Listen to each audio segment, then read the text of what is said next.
hello. How are you today? Because I'm fine. My name is Daniel Starnowski, and I would like to do a short presentation which is called MikroTik lifehacking. Yeah, a few words about me. I'm MikroTik fan, MikroTik user, MikroTik trainer, and I generally like MikroTik. If you would like to contact me, this is, of course, my email address. I got a few questions about the subject of the presentation. What is this life hacking? Would I be hacking into the MikroTik system? No, this is not MikroTik live hacking. I will not be hacking live, like now, to a MikroTik system. And I won't be hacking. I won't be breaking any security barriers.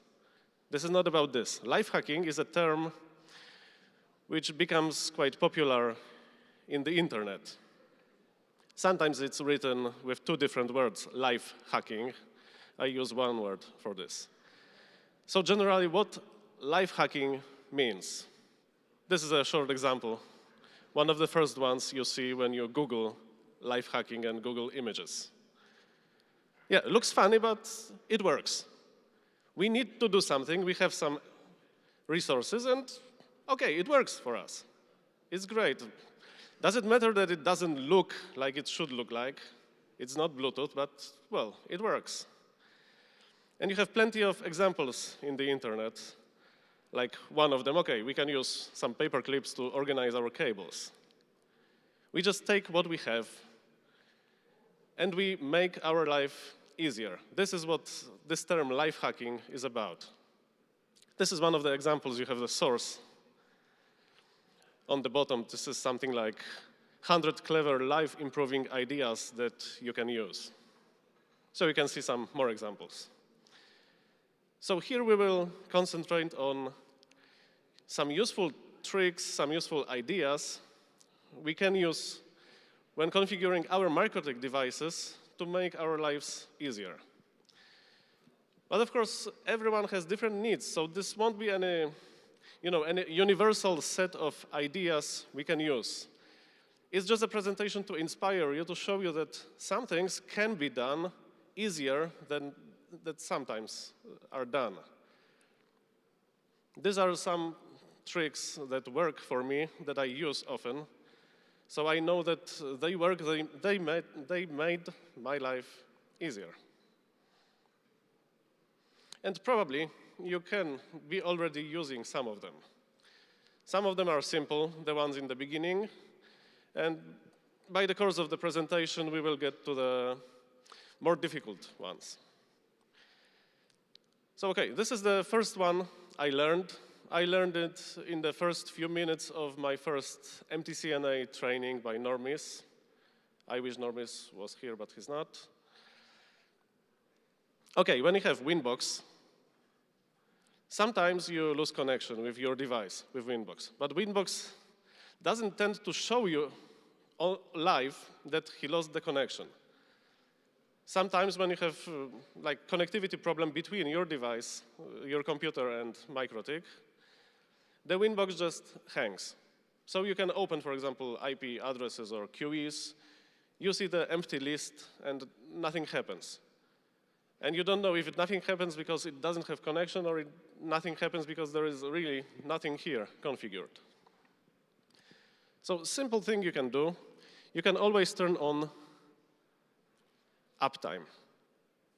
So Winbox shows you the uptime on your router. Well, I don't mind if the uptime is 1 day or 30 days. I usually know that. But what is important for me is those seconds.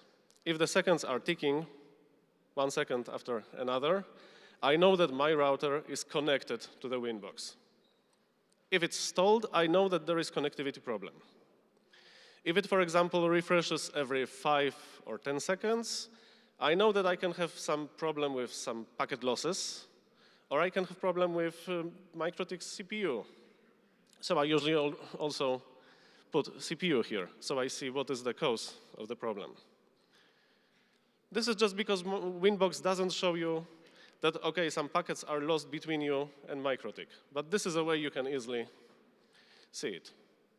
So as I tell you, this is the life hack on MikroTik I learned on my first MTCNA course. So probably some of you also know this one. Okay, now we change the subject, and we start with something else. This is not exactly a hack, but I know that many people are not using this feature, but it's very useful. So it's nice to know that the feature exists. So always remember about it. So short example. I want to configure 2 rules on firewall blocking DNS traffic incoming to my router. So I set the rules that, okay, this traffic is in chain input, protocol UDP, destination port 53. I also go to advanced and set that this traffic should not be coming from the trusted address list. Then I go to actions and I set drop. I have 1 rule. But DNS also uses TCP. So what now? Some people just, okay, so I click this add button 1 more time and I configure everything the same but with TCP. Always remember there is easy way. There is this copy button here.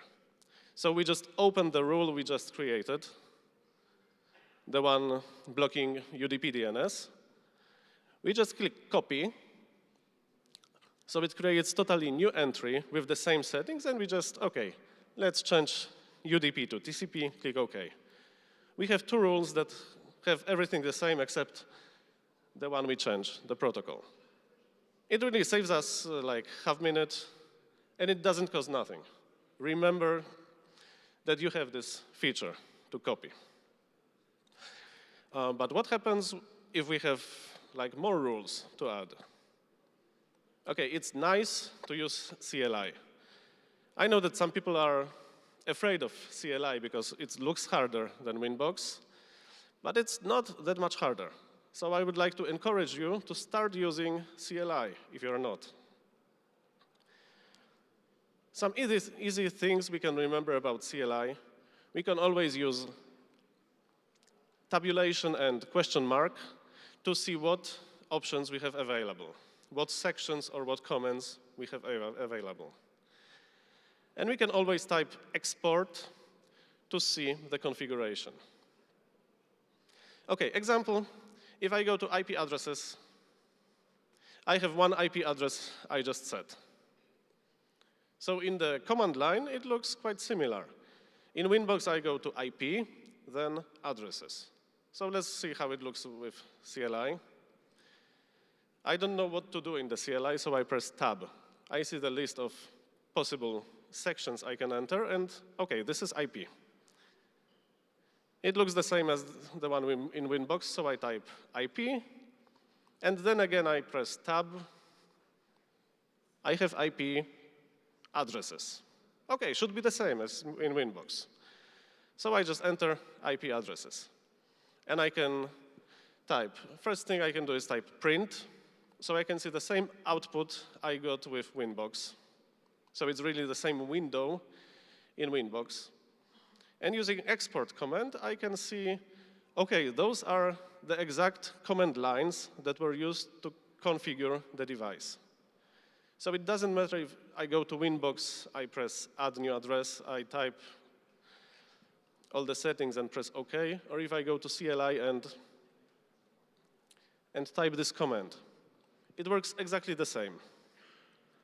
But with the difference that having this configuration line, I can prepare the line with some automatic configuration, so it can be easier for me to configure it on many devices, for example, just to copy-paste the same settings. So, an example. I have a dhcp server on my router, and I got a request. Okay, this is a spreadsheet with 200 IP and MAC addresses, and configure them as static leases in your dhcp server. So basically create 200 rules in the dhcp lease that cover all the IP and MAC addresses, like here. Doing it 200 times with Winbox, just pressing add, copy-paste the IP address, MAC address, click OK, and 199 more would be tiring. So there is easier way, but, well, it requires CLI.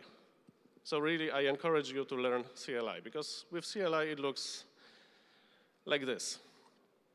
If you don't know the exact command you should use, just try adding the first rule for the first IP address manually with Winbox.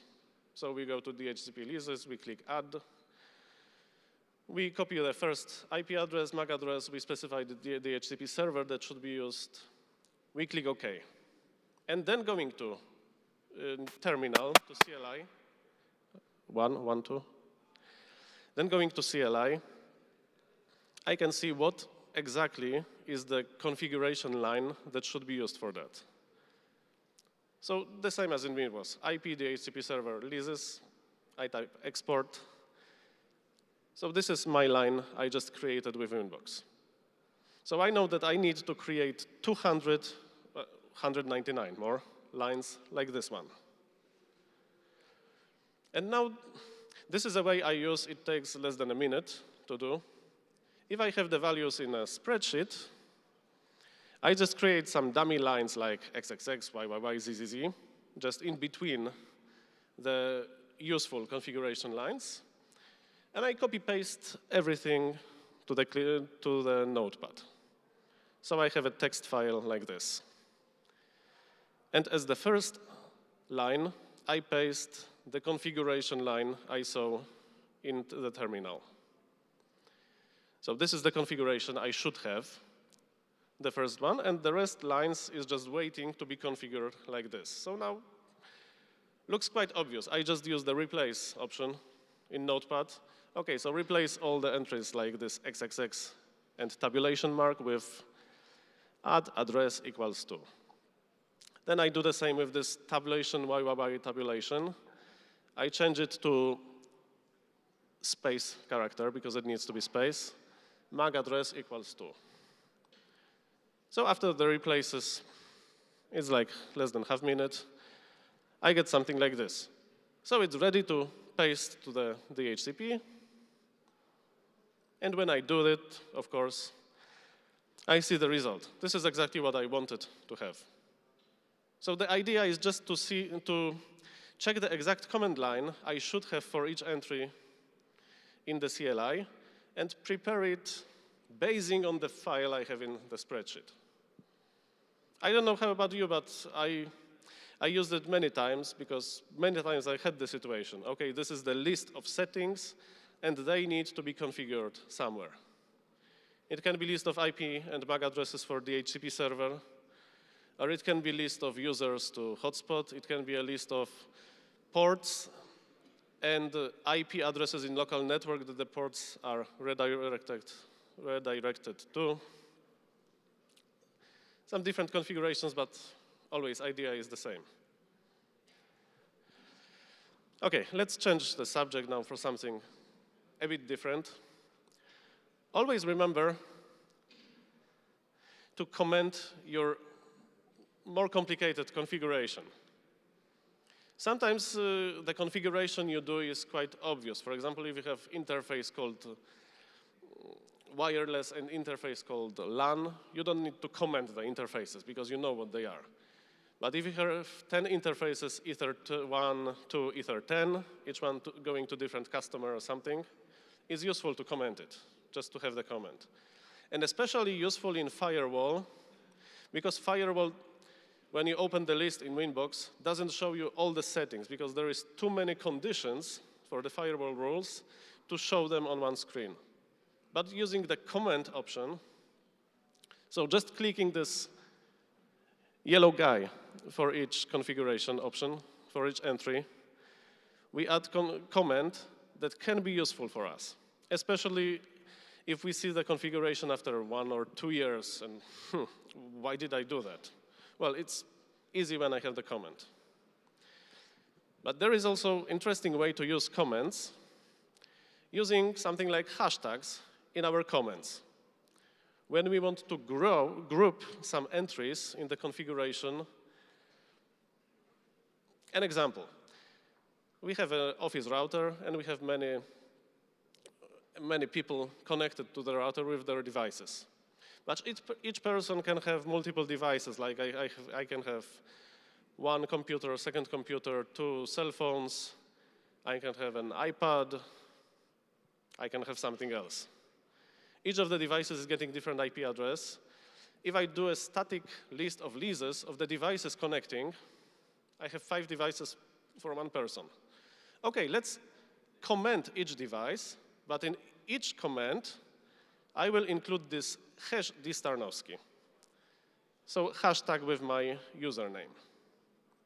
Then it's very easy to find all the entries that have the common hashtag with just using this CLI find option, but using not equals to, but comment is like to, this is finding regular expression, is like this hashtag. So for example, I go to IP dhcp leases, I find all where comment is like hash #Starnowski. I have the list of my devices in the whole list. I can do it also for the others. The other way is to hashtag, for example, common services in firewall rules, something like this. So in our example, we can have 4 configuration rules in firewall which are corresponding to DNS. Well, okay, I add this hash DNS as comment to each of them. So in CLI, if I print all rules, I can see 6 rules, and 4 of them have this hash DNS in comment. Now I can just do the similar command, but print everything from the list, find comment like hash DNS. So each comment that contains this hash DNS character string will be shown here. And yes, this is the result I wanted. I see only those lines that have this hash DNS inside the comment. So I can easily do similar command like disable all rules which has this hash DNS, and ping. All of them that have this character string in comment were disabled just by this one command.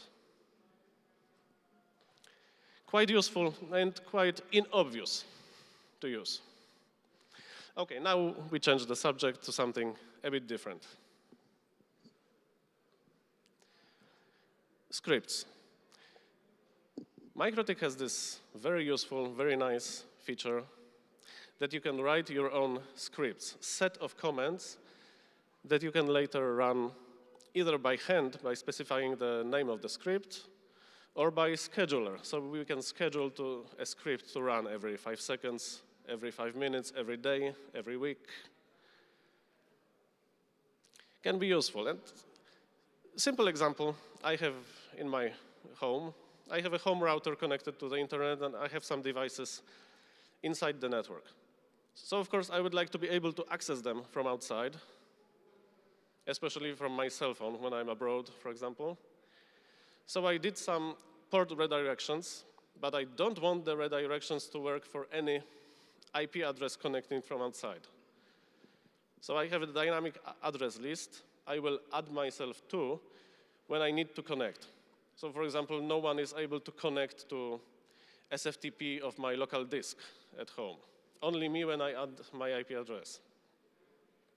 I don't want to have a PPTP or any other tunnel because using my cell phone, I get worse throughput using a tunnel. I want direct connection, but only from specified IP address. So this is a simple script I created.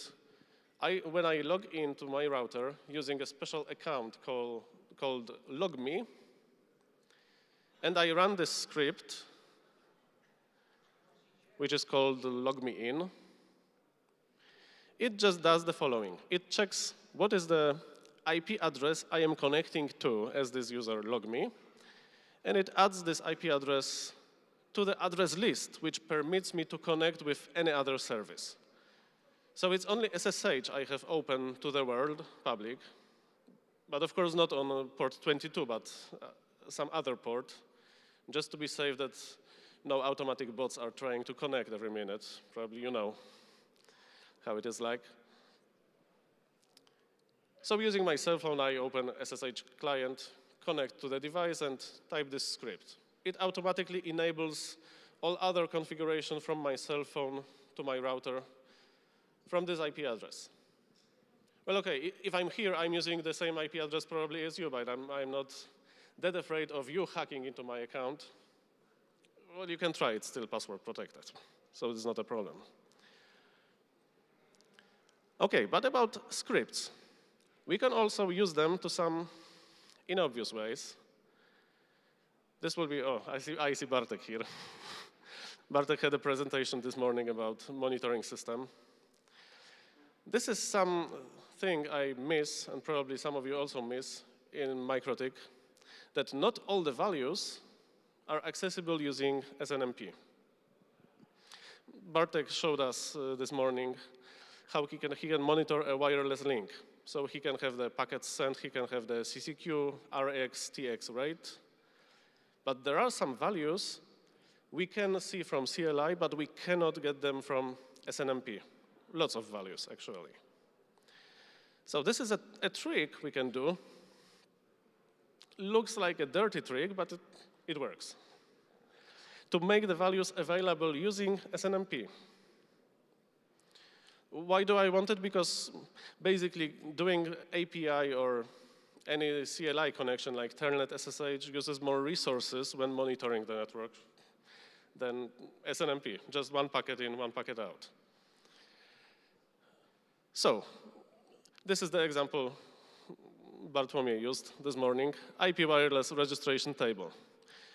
We have many values which tells us what our wireless connection is. This is a situation when we have one wireless link point to point. So we have one station connected to us. And I see what is the CCQ, what is TX, RX rate, number of packets sent, received, everything. But for example, I have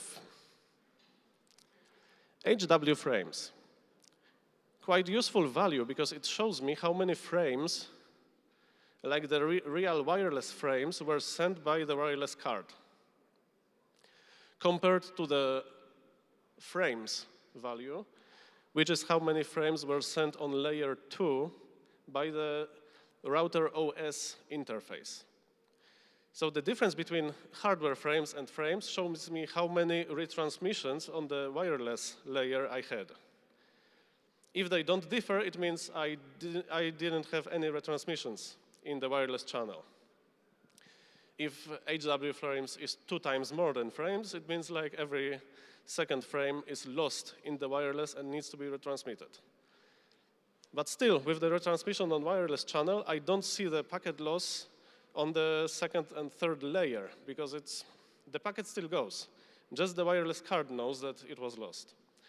I would like to monitor that value, but for some reason on MikroTik, I don't have access to hardware frames using SNMP. The values I can see using SNMP, I can get with CLI with this print OID command.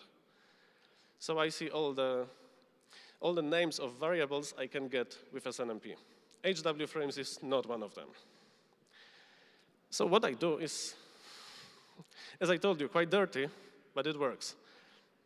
I create a dummy QE3 rule, which does nothing.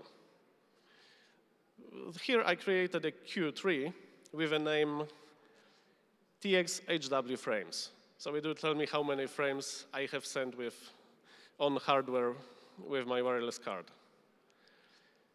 And I can set some value as packet mark. As long as I don't use the packet mark in my firewall mangle, the rule does nothing. The Q3 rule just sits here and does nothing. But with this difference that I can access the packet mark value with the OID, with SNMP.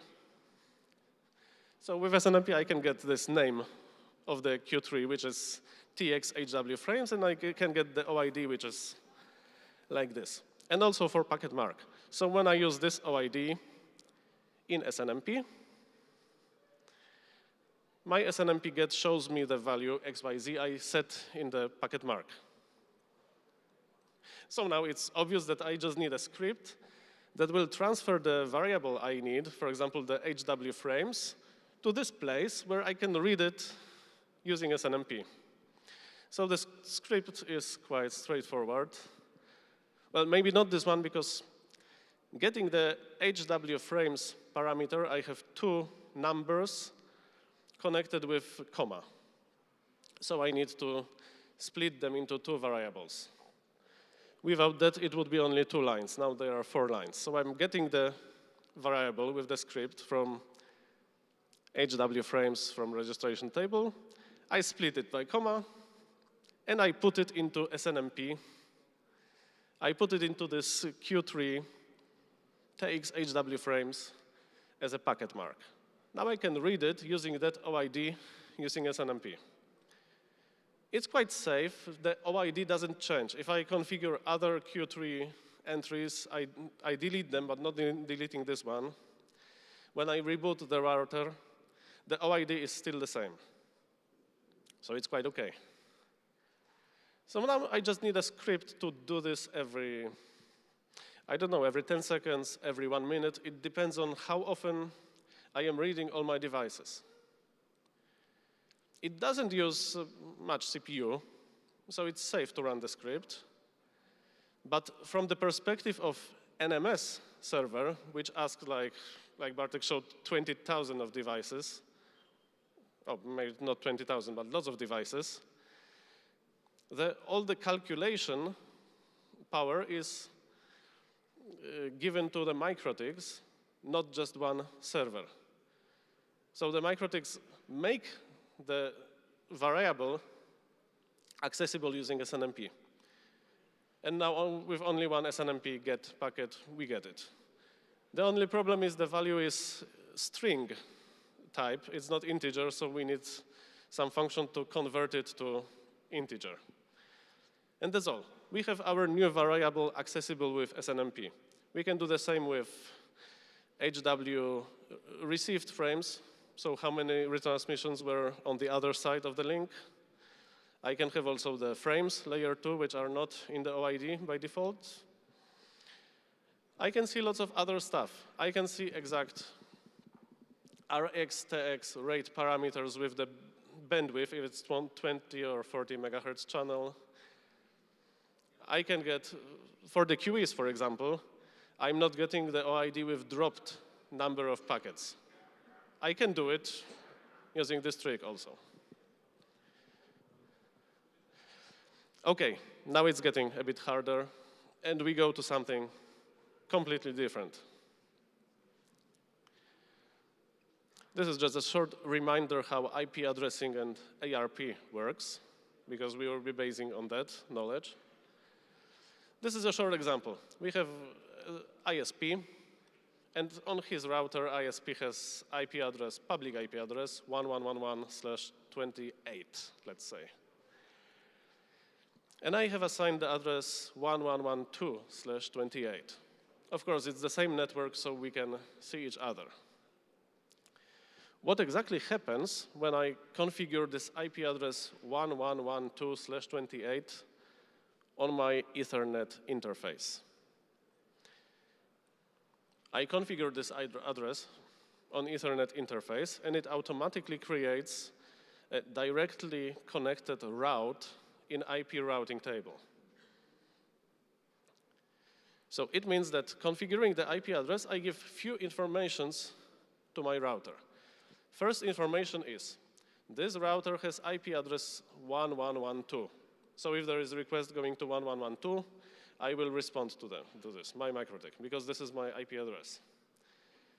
Second one is that 1110/28 is a network, so a pool of IP addresses I have directly connected to the interface.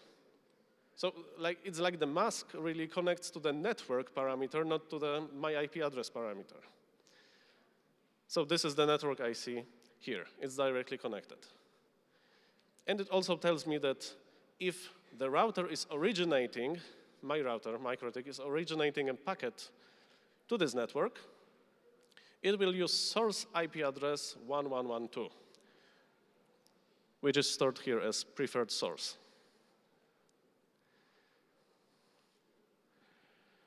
So I configure IP address with mask on an interface.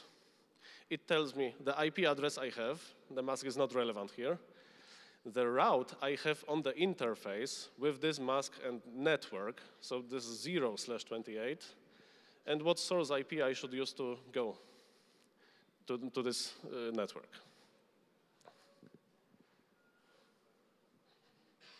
Okay, if I add default gateway, which means the route to 0000/0 network, the configuration will look like this. So now what will happen on my MikroTik if I want to send a packet to, for example, Google 8888 DNS? So first, my MikroTik wants to send packet to 8888. It looks to the routing table. So now I find that the best route I can match is 0000/0, which goes to IP address 1111. But now, to find this 1111 IP address, I need to look the routing table again, looking like recursively for this 1111 IP address. And this one I find in this network, 1110/28. So I know that this 1111, which is gateway for 8888, is accessible directly on Ether1 interface. So now I know I need to address this machine locally. Locally means on layer 2. So as it is Ethernet interface, I need MAC address. So I send ARP request for 1111. The gateway gives me back its MAC address. And now I can send the packet to IP address 8888 using MAC address of the gateway I just got. So basically, it looks like this.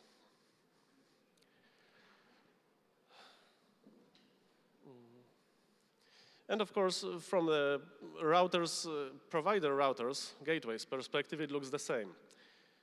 It has directly connected network with my 1112 IP address, so it sends ARP. I give my MAC address back, and it sends it to my MAC address. Okay, now, what problem we can get? This is a problem I saw many, many times, so that's why I'm telling about it here. I saw it really in many countries, in many configurations. There happens the same. There is a provider that gives us a public pool of IP addresses like /28, /26, something. But it gives us one pool without routing, just one pool on his interface. So provider says, okay, I have 1111 IP address, and you can use any other IP addresses from 1110/28. So you have 13 usable IP addresses. You can use whichever IP address you want, all of them, simultaneously on this network to connect to the internet. So okay, so I can set my network like this. My MikroTik is 1112, and I can have some 12 more servers, computers with other IP addresses in this public pool. The MikroTik will have his private users with private IP addresses. But there is a problem. I need to use a switch, or I need to bridge the traffic on MikroTik so those public IP addresses can access their gateway and can access the internet. I would like it to be configured like this. My MikroTik is a router, gateway for those IP addresses, and those computers here use their public IP address to access the internet. But okay, they have this 111 IP address. The provider's router has this 111 IP address, so how can I configure my MikroTik router to work with this? The answer is very simple. We use the point-to-point addressing. It's like on PPP tunnels, but it works also on Ethernet. We use PPP addressing with just /32 mask. So we have just our IP address and the network, which is IP address on the other side of the link. And in this example, I configure my MikroTik like this. So on the outside interface, I have this 1112/32 point-to-point address pointing to network 1111/32. So using this interface, I have this IP address and I can get only 1111. Using this interface, I can access all the other IP addresses from the pool. So of course, this /32 is more important. So if there is packet coming to 1111, I always use this route on the outside interface. And it looks perfectly from my MikroTik. I can access the computers in the local network with the public IP addresses. I can access the gateway. This is how I add it. It's quite obvious, I think. I just create the IP address with /32. And as a network, I set the IP address of the other side. In this situation, I set the IP address of the router, which is connected there. I do the same on the local network. There is not a problem that I have the same IP address on a few different interfaces, because those are two different networks. The one is /32 network with one address, the other one is /28 network. So from my computer's perspective, it works like this. My computer, one of those, this .3, needs to send a packet to internet. It looks for its gateway, which is configured to .2, to my MikroTik. So OK, this .3 sends a packet to this .2 using my MAC address. Everything is OK. My MikroTik as .2 sends the packet to .1 gateway using its IP address as it was before. Because this is the network 1111/32, I send the ARP request on Ether1. I get the response from service provider router, and I send the packet to internet. The problem is when there is a packet going back. The provider's router looks for the IP address which he thinks is directly connected on this interface, which is 1113. So it sends the ARP request. OK, 1113, what is your MAC address? My MikroTik is working as a router, not a bridge, so it will not pass the ARP request. So of course, there is one missing step we can add to the configuration. We need to configure proxy ARP on this outside interface. Proxy ARP means that my MikroTik will respond with his MAC address to any ARP request packet on this interface, so on Ether0, asking for IP address which is not directly connected on Ether0, but is directly connected on any other interface my MikroTik has.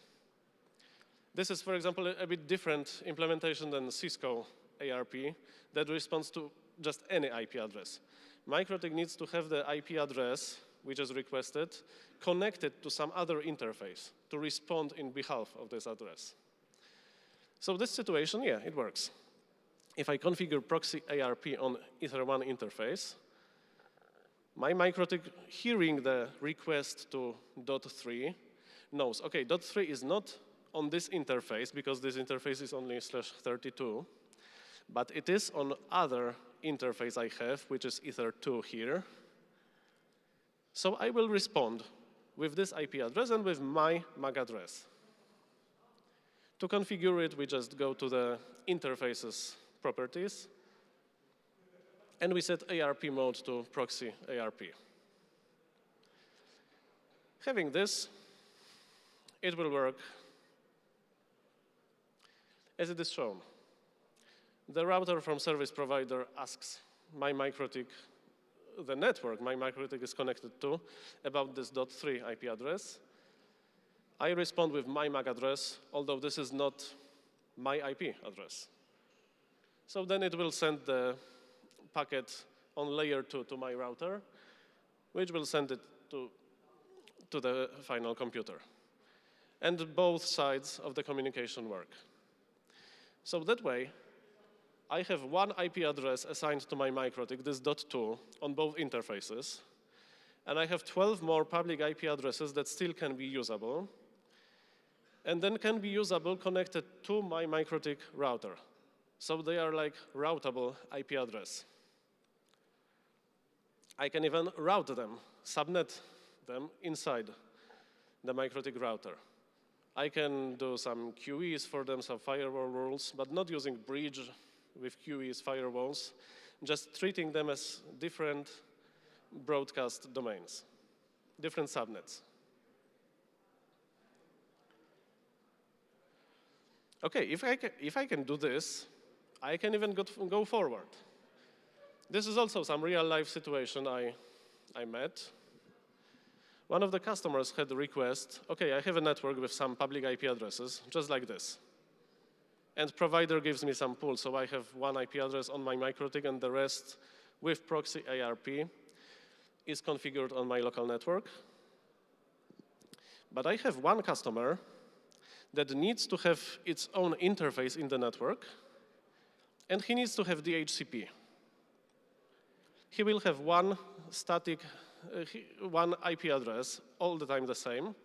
He wants to get the IP address from the dhcp, but he wants to get the IP address on his interface, the same IP address with different machines. So I have a computer connected to this interface. I disconnect and connect another computer or router with the dhcp client.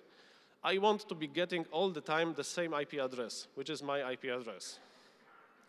Normally using the dhcp server without knowing the MAC addresses prior to this, it's quite impossible. But what we can do, now we know we can do this, we can set one of the interfaces like Ether3, for example, with just one of the IP addresses from this pool with this /32 network mask. So in this situation above, I configured the network like this. Ether1 is to provider. Ether2 is the whole IP address pool /28 for the rest of IP addresses, but except .1, which is on Ether2, Ether1, outside network, and except two last IP addresses, .13 and .14, which will be configured as separate /32 networks on Ether3, Ether4. So now on Ether3 interface, I can only use this .13 IP address. From the computer's perspective, it looks like it's /28 network, like it has the gateway .2, but from my MikroTik's perspective, it's just /32. I'm doing proxy ARP also for him, so this computer can connect any other computer he thinks it is in the same subnet as him, but it's not, and only I know this. And as it is different interface, I can create a different dhcp server on this interface with IP pool containing only one IP address and with a short lease time. So if I disconnect this device, connect any other device to this port, I will always get the same IP address. I can do this to a few different ports. And OK, those are my customers. They have the same IP addresses all the time, public IP addresses. And they can connect whichever device they want. They are always getting the same IP address of this interface. And they still have connection to the internet. And only my MikroTik router is knowing that those are different /32 point-to-point addresses. All the computers in local network and the provider think it's one /28, one big local broadcast domain. OK, this one will be quite hard, but this is real life, and I really saw it a few times, and I needed it to work. Something a bit different. Imagine that I have two modems from ISP, like cable modems with two different cables to the network. Each one is like 4 megabits per second connection. So I took 2 different connections to have twice the same speed. The provider gave me 2 different modems, but each of them is giving me the same IP address I cannot reconfigure. On each of them, I have, like in this example, this 192.168.1 IP address, and my computer needs to use .2 to connect to this modem. So I can connect to one modem or to the other modem, and using this IP address, I'm getting 4 megs of internet. But how can I use both modems at the same time? Looks impossible, because if I add the IP addresses to both interfaces, it looks like this. Okay, first network, second network. And in IP route, I have this network connected directly on 2 interfaces, but the gateway, which is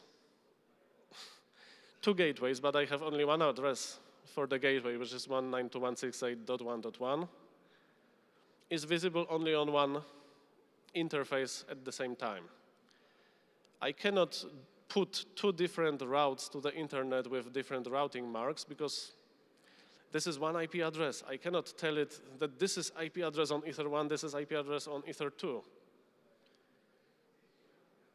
And I cannot do anything like this using the usual configuration. So what I can do is a very dirty trick. This is just a reminder what I'm doing when I want to send the packet to internet. I look for the gateway. Finding a gateway, I find the interface of the gateway, and I ask for the MAC address of the gateway. And then I send the packet with the IP address, public IP address of the host I want to connect, like the Google, with MAC address of the gateway.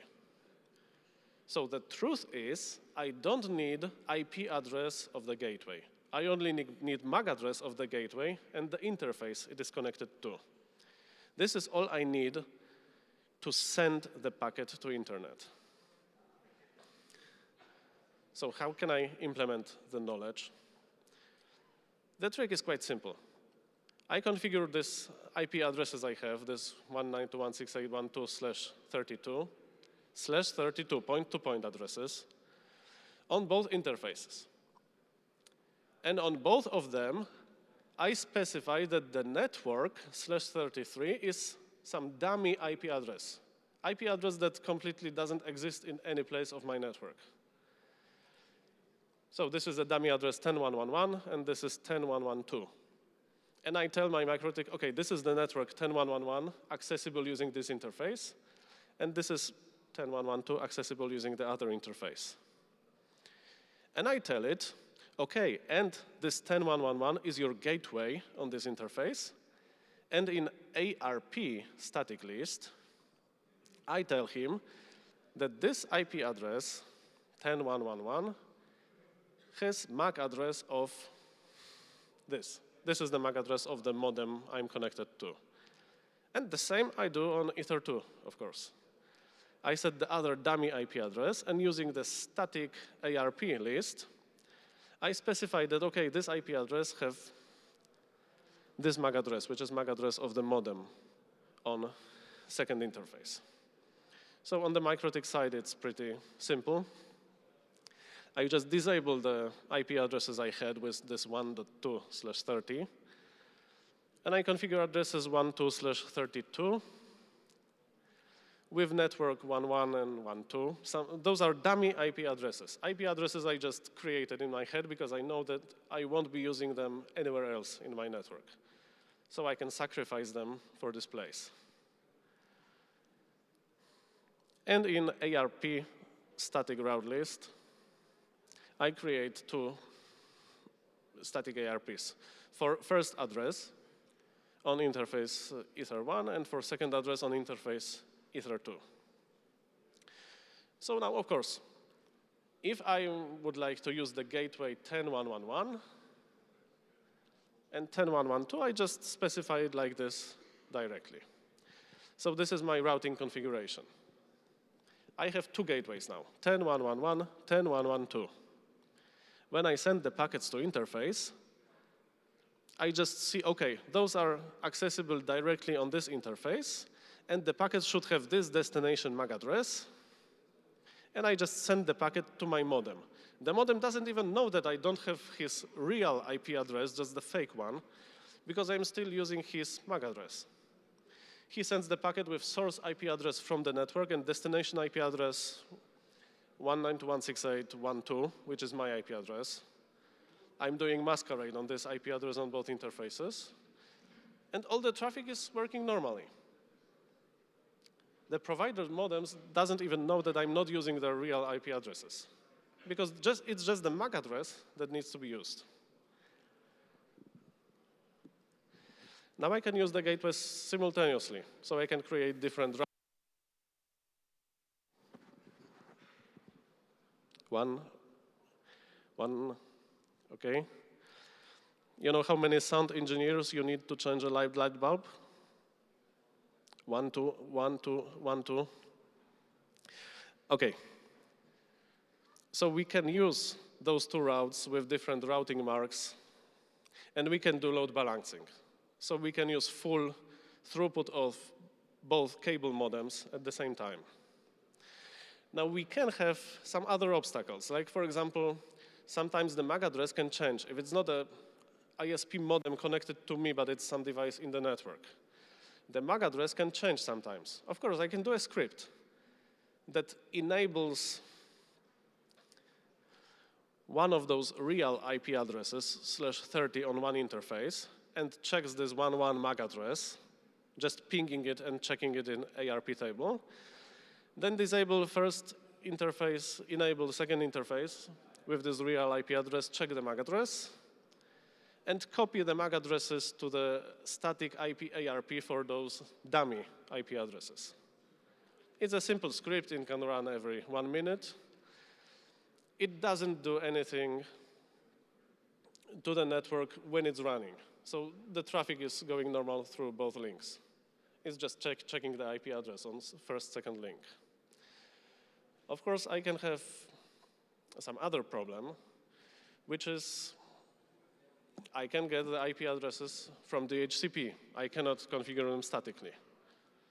This is harder, but also it can be overcome by just a script. After I get the IP address with dhcp, I'm not getting the route to my routing table, but I'm putting the route statically and IP address with this /32 statically to the interface. The real IP addresses can be there, I don't mind, but I'm not using them because I'm using my /32 with my gateways. It can be also done with the script. So this issue that I'm getting the same IP addresses or the same routes onto different interfaces is no more a problem with this attitude. So you just need to be able to ready to use some unobvious configuration, because this is not obvious, but it works. And this is, for now, the only way I found works in this situation. If you know any other, or if you have a similar situation with two of the same IP addresses on the interfaces, and you did it in some other way, I would like it very much to hear it from you after we finish. OK, so this is pretty much all I prepared. It was just to show you that not only the official way to configure your MikroTik router is the best one that can work.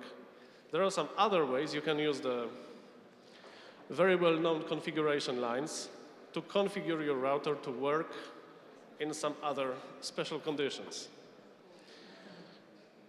If you have any questions, I may be able to answer them now. Do we have questions?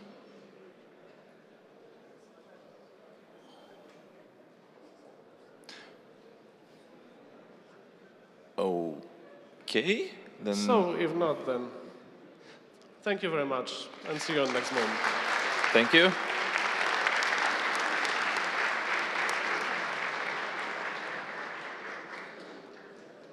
Our next presentation will be by Massimo Nuvoli from Italy, and the topic will be Inside MikroTik Switch.